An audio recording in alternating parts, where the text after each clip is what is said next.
காட்டின் நடுவில் இருந்த ஒரு சிறிய மரத்தடியில் அம்மா முயலும் அதன் 3 குட்டி முயல்களும் மின்னி, பொன்னி, சின்ன குட்டி சந்தோஷமாக வாழ்ந்தன. ஒரு நாள் அம்மா முயல் காய்கறி சந்தைக்கு செல்ல தயாரான போது குட்டிகளை அழைத்து, நான் திரும்பி வரும் வரை கதவை திறக்காதீர்கள். நரிமாவா என் குரலில் வந்து ஏமாற்ற பார்ப்பார், கவனம் என்று எச்சரித்துவிட்டு சென்றது. அம்மா முயல் சென்ற சிறிது நேரத்தில் தந்திர நரிமாமா மெதுவாக கதவை நெருங்கி தன் குரலை மென்மையாக்கிக் கொண்டு, சின்ன குட்டிகளே, கதவை திறங்க, நான் தான் உங்கள் அம்மா வந்திருக்கேன். உங்களுக்காக நிறைய இனிப்பான கேரட்டுகளை கொண்டு வந்திருக்கேன் என்று பாடினார். உள்ளே இருந்த குட்டிகள் குழப்பமடைந்தாலும் புத்திசாலி பொன்னி, நில்லுங்கள், எங்கள் அம்மா பாடினால் பாட்டின் முடிவில் எப்பொழுதும் ஒரு தும் தும் என்று கால் தட்டம் சத்தம் கேட்குமே, அது ஏன் இப்போது கேட்கவில்லை என்று கேட்டது. நடனமாடத் தெரியாத நரிமாமா கோபத்தில், அடடா, இந்த சிறிய முயல்களை ஏமாற்ற முடியவில்லை என்று தனக்குள்ளேயே சொல்லிக்கொண்டு அங்கிருந்து ஓடினார்.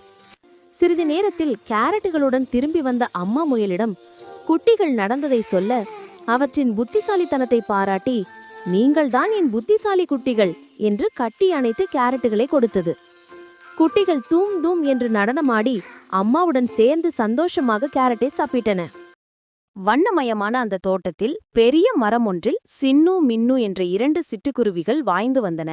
இருவரும் எப்பொழுதும் மகிழ்ச்சியாய் சிட்டு சிட்டு சிட்டுக்குருவி சந்தோஷமாய் ஆடுவோம், ஒன்றாய் சேர்ந்து பாடுவோம், ஓடி விளையாடுவோம் என்று பாடி ஆடி விளையாடின.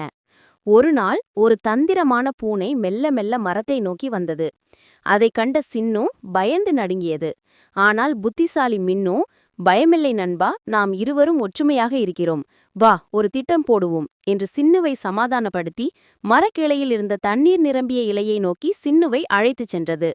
இருவரும் ஒன்றிணைந்து பலமாக, போ போ பூனையே போ, பயம் இங்கே இல்லையே, நட்பு எங்கள் கூடவே, துணிச்சல் எங்களுள்ளே, ஒற்றுமையே பலமே, வெற்றியே நமதே என்று சத்தம் போட்டு பாடிக்கொண்டே இலையிலிருந்த தண்ணீரை பூனையின் மீது தெளித்தனர்.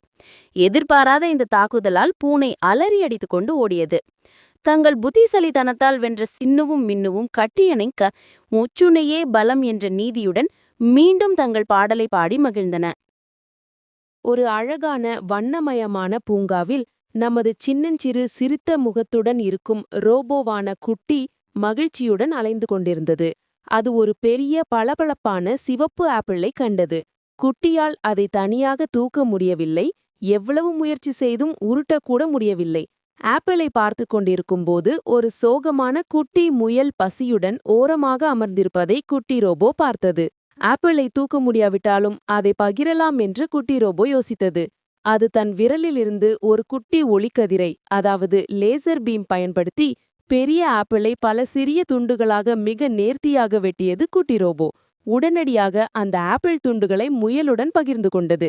இருவரும் சேர்ந்து மகிழ்ச்சியாக சாப்பிட்டனர். ஓஹோ, பகிர்ந்து உண்பதுதான் உலகிலேயே பெரிய மகிழ்ச்சி என்று குட்டி ரோபோ கத்தியது.